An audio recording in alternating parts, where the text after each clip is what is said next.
Bismillah, Assalamualaikum warahmatullahi wabarakatuh. Innal hamdalillah nahmaduhu wa nasta'inuhu wa nastaghfiruhu wa natubu ilaihi wa na'udzu billahi min syururi anfusina wa sayyiati a'malina. May yahdihillahu fala mudilla lahu wa may yudlil fala hadiya lahu. Asyhadu an la ilaha illallah wa asyhadu anna Muhammadan abduhu wa rasuluh alladzi la nabiyya ba'da, amma ba'd. Yang terhormat Bunda Hajah Nur Aini beserta keluarga besarnya, Pak Kiai Haji Zaki Mubarak, dan seluruh para tamu undangan yang tidak bisa disebutkan satu persatu. Alhamdulillah, atas izin Allah Subhanahu wa Ta'ala, Allah telah gerakan hati kita untuk melangkah ke tempat yang banyak nilai-nilai edukasi bagi kita. Bapak Ibu sekalian, Rasulullah Shallallahu Alaihi Wasallam menyampaikan, khairun nas man tala umruhu wa hasuna amaluhu. Sebaik-baiknya manusia adalah panjang umurnya dan umur yang panjang itu dimanfaatkan untuk beramal soleh. Kami yakin Bunda di sini termasuk dalam hadis Rasulullah Sallallahu Alaihi Wasallam. Panjang umurnya dan umur itu dimanfaatkan sebaik-baiknya untuk beribadah kepada Allah, beramal soleh, meraih kebahagiaan dunia dan kebahagiaan di akhirat yang abadi. Bapak Ibu sekalian, Rasulullah Sallallahu Alaihi Wasallam memberikan tips kalau kita ingin bahagia. Yang hadir semua Bapak Ibu sekalian ingin bahagia? Suaranya kurang keras. Ingin bahagia? Ingin bahagia yang hakiki dan abadi? Dua saja Nabi memberikan tips. Pertama, qalbun syakir. Sederhana ajaran Nabi tapi sangat mendasar. Qalbun syakir, hatinya pandai bersyukur. Kalau kita pandai bersyukur kepada Allah, apa yang telah Allah titipkan menjadi bernilai di hadapan kita. Keluarga, anak, cucu, perusahaan.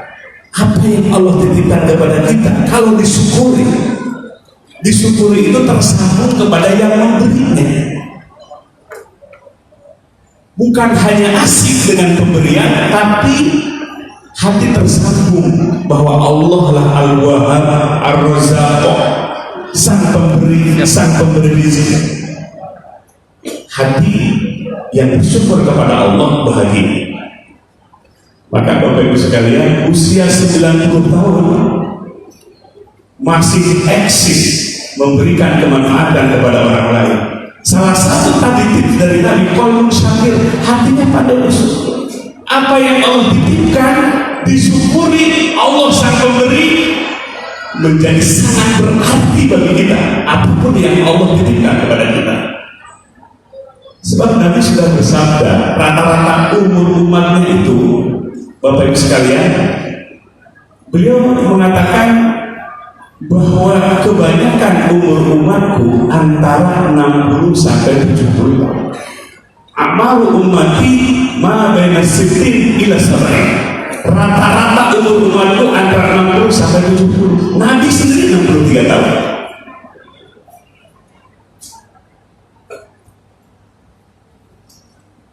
Kita akan bahagia pandai bersyukur kepada Allah.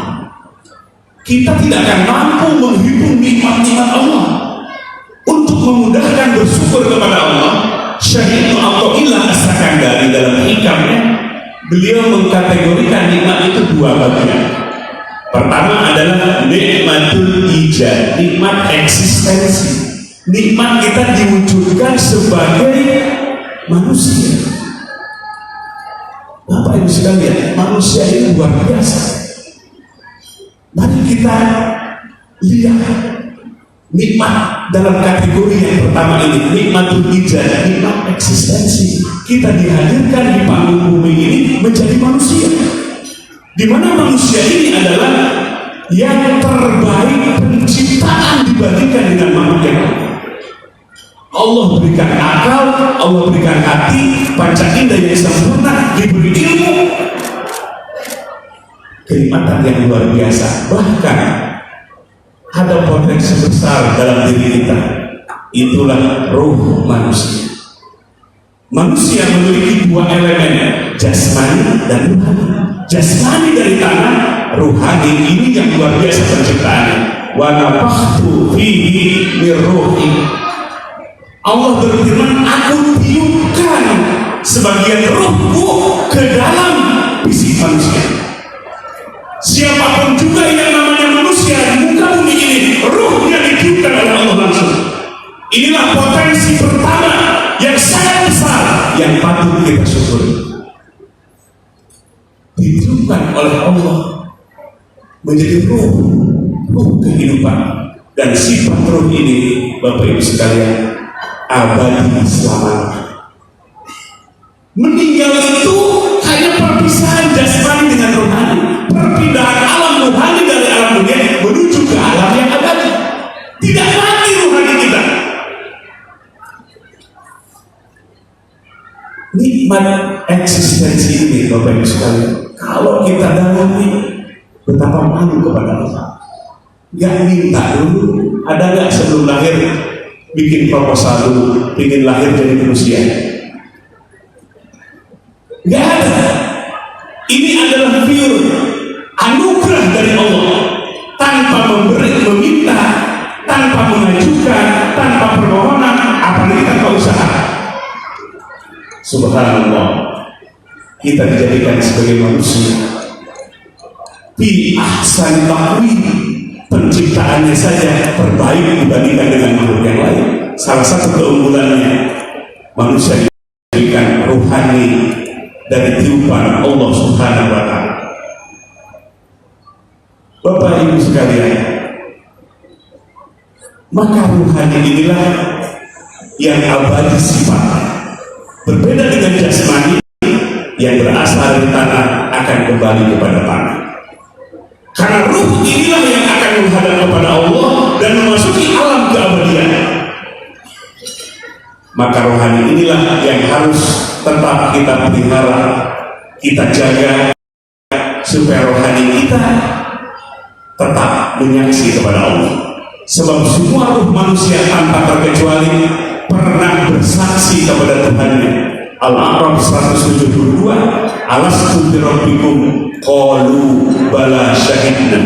Semua ruh setelah diciptakan oleh Allah, ditanya oleh Allah, alastu bi rabbikum, bukankah aku ini adalah sang pencipta kalian, Tuhan kalian?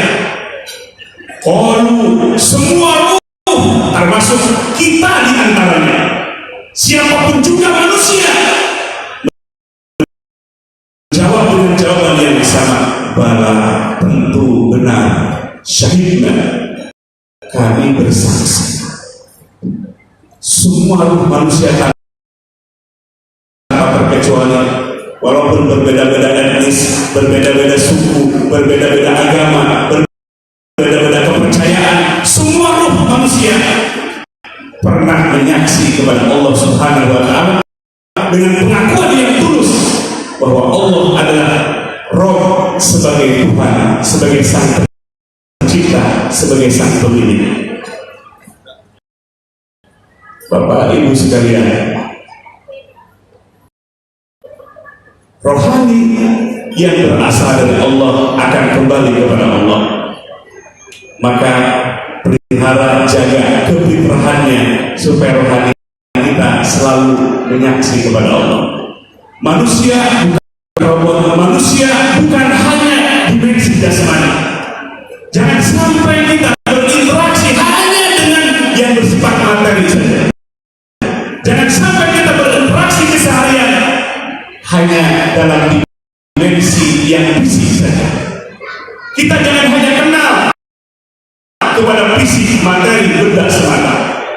betapa rugi, betapa sayang. Karena dalam diri kita ada elemen yang sangat esensial, itulah rohani. Rohani kita harus berinteraksi dengan yang rohani kembali.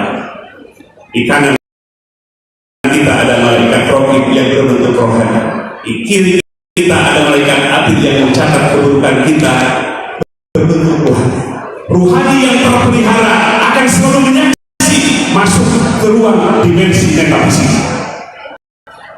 Yang akan ditangkap oleh rohani kita bukan hanya yang tapi nilai kebaikan, nilai kebenaran, kasih sayang, toleransi yang tinggi, kepedulian, keperhatian akan tumbuh dalam rohani yang terpelihara dan terjaga. Sehingga dalam segala urusan bukan ukuran hanya materi, benda, atau terjebak dengan penyakit materialistik. Sayangi kita ada elemen yang luar biasa, rohani. Rohani punya kebutuhannya, salah satunya adalah ingin selalu mendekat pada Sang Pencipta yang telah meniupkan ruh ke dalam jasmani kita. Rohani kita punya kebutuhan lain, ingin selalu mencari kebaikan, kebenaran, memberikan kemanfaatan Tuhan yang terjaga. Agamalah yang akan menuntun rohani kita. Agamalah yang akan terus menjaga kefitrahan rohani kita supaya rohani kita tetap mengenal Sang Penciptanya. Rohani kita butuh untuk terus tunduk kepada Sang Penciptanya yang telah meniupkan ruh kepada diri kita. Inilah bahagia yang sesungguhnya. Harta, jabatan hanya Allah, bukan tujuan. Allah bukan tujuan. Jangan sampai harta, benda, jabatan dijadikan tujuan. Akhirnya kebahagiaan yang hakiki jadi hilang dalam kehidupan ini, apalagi kehidupan di akhirat nanti. Rohani yang semestinya terjaga, mengenal Tuhannya, tidak mengenal lagi kepada Tuhannya. Karena harta, jabatan, uang, materi dijadikan segala-galanya. Jadikan kita berharap di acara milad Bunda ini semua yang Allah titipkan kita jadikan itu semua menjadi media sarana kita semakin mengenal kepada Allah, semakin pandai bersyukur. Tambah Allah rezeki, kita tambah pandai mengenal Allah, tambah pangkat dan jabatan, kita semakin pandai bersyukur, bersujud kepada-Nya.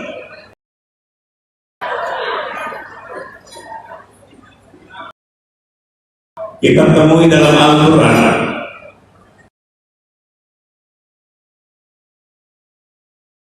Nabi Sulaiman itu luar biasa, idola buat semua, apalagi ibu. Ya raja, ya nabi, apalagi yang ada. Ya raja, ya nabi. Ini sosok Nabi Sulaiman. Dalam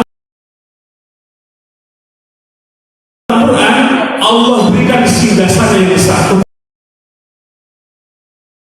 kekuasaan yang besar, bukan hanya manusia, sampai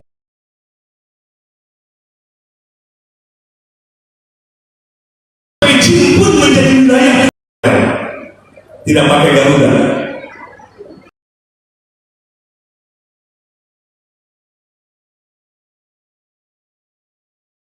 Supaya angin tunduk untuk membawa diri. Terbanglah Nabi Sulaiman, diterbangkan dengan angin atas izin Allah. Karena panas, Nabi Sulaiman memerintahkan kepada burung-burung untuk memayunginya.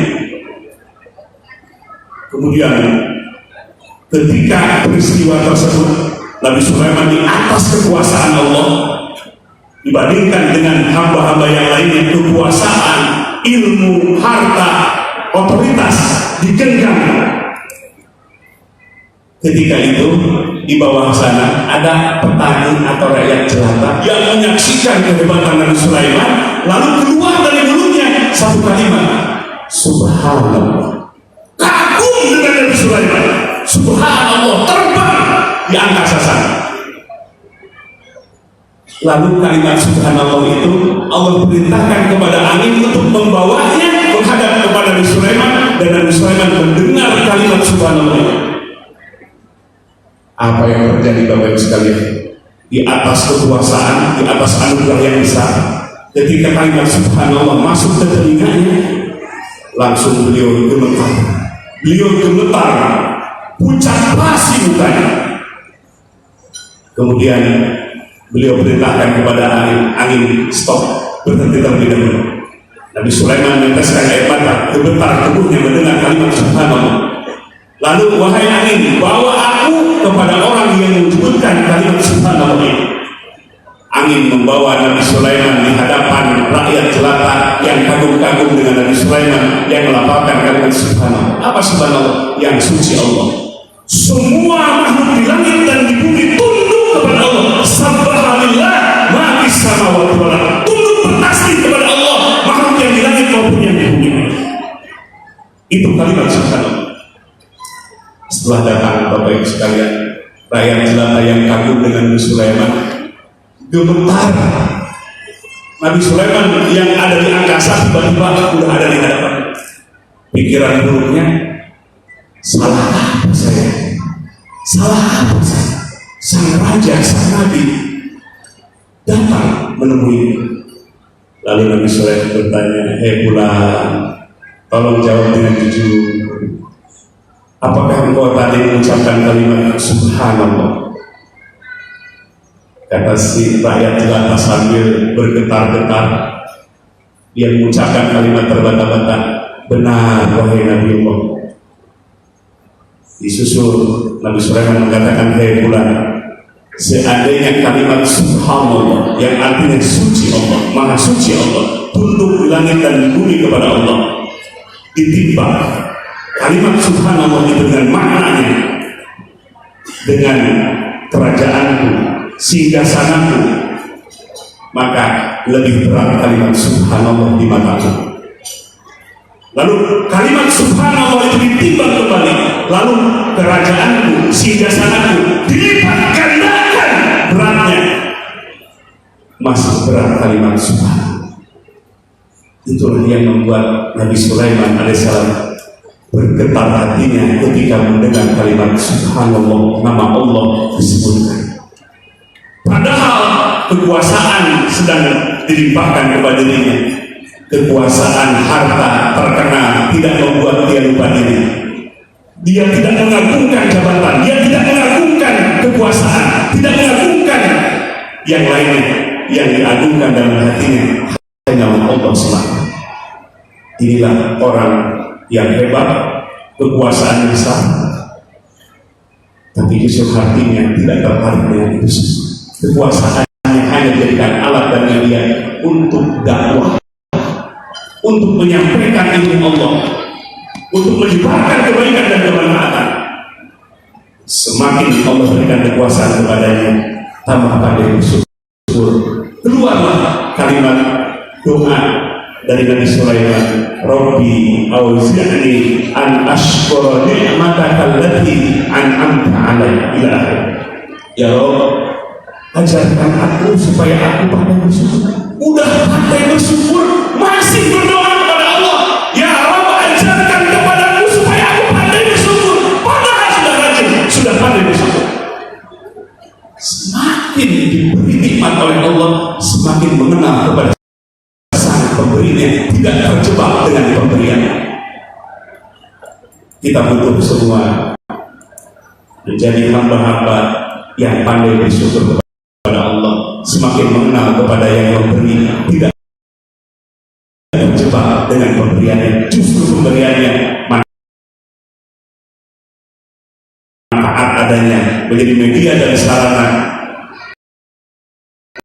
kemanfaatan diri, keluarga, dan kemanfaatan masyarakat yang lebih luas. Lagi dilanjutkan oleh para ulama, betapa besar nikmat Allah. Pantas tadi adik-adik kita bacakan surah Al-Rahman, malu kita kepada Allah.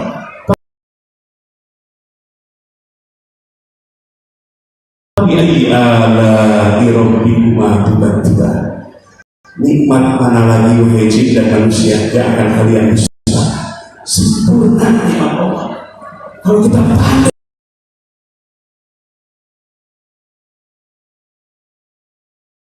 maka kemanfaatan, keberkahan dari pintu langit dan pintu bumi akan diberikan kepada umat manusia. Mudah-mudahan dengan milad tasyakkur milad Buddha ini, kita yang hadir semua yang menyaksikan ini dijadikan oleh Allah menjadi hamdan syakur, hamba yang pandai bersyukur kepada Allah Subhanahu wa taala. Bahagia, dan kita tidak akan bisa menghitung nikmat Allah. Nikmat yang telah diberikan itu tidak terhingga kalau kita pandai bersyukur kepada Allah. Dan menjadi media bagaimana dengan kenikmatan yang sempurna, yang abadi di surganya Allah Subhanahu wa taala. Ini belum seberapanya. Ada kenikmatan yang abadi, ada kenikmatan yang sempurna di surganya Allah Subhanahu wa taala. Mudah-mudahan kita semua menjadi hamba yang pandai bersyukur.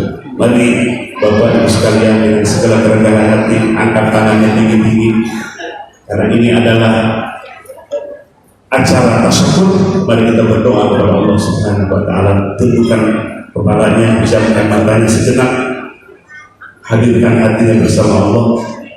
Hudurul qalbi Allah, hadir bersama Allah.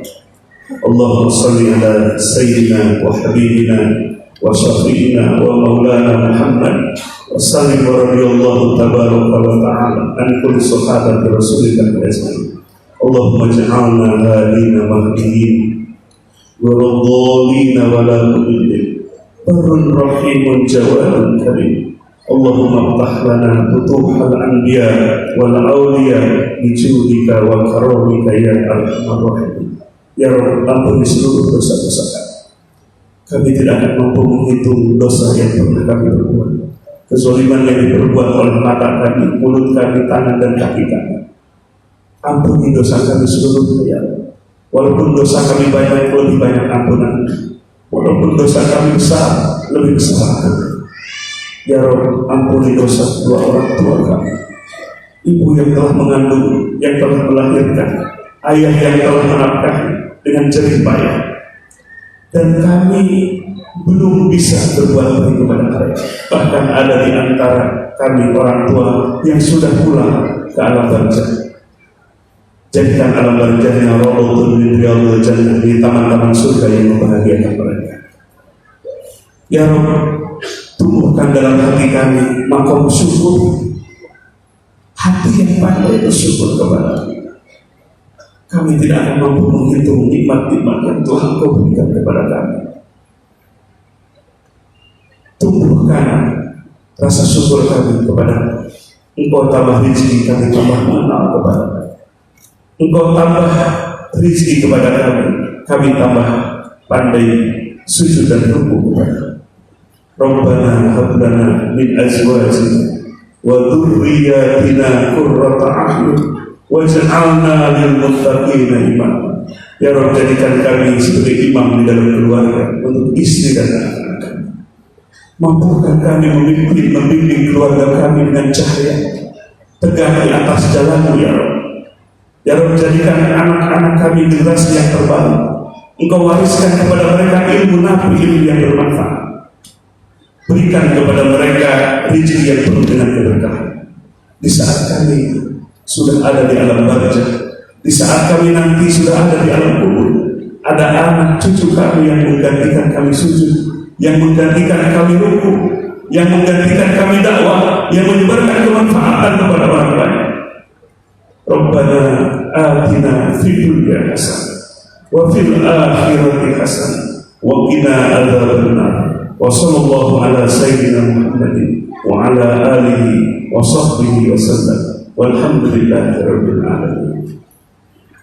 Bapak Ibu sekalian, demikian yang bisa disampaikan. Salam manfaatnya bagi kita sekalian. Wassalamualaikum warahmatullahi wabarakatuh. Waalaikumsalam warahmatullahi wabarakatuh. Terima kasih kami ucapkan kepada Syekh Muhammad Faidur Rahman MAD.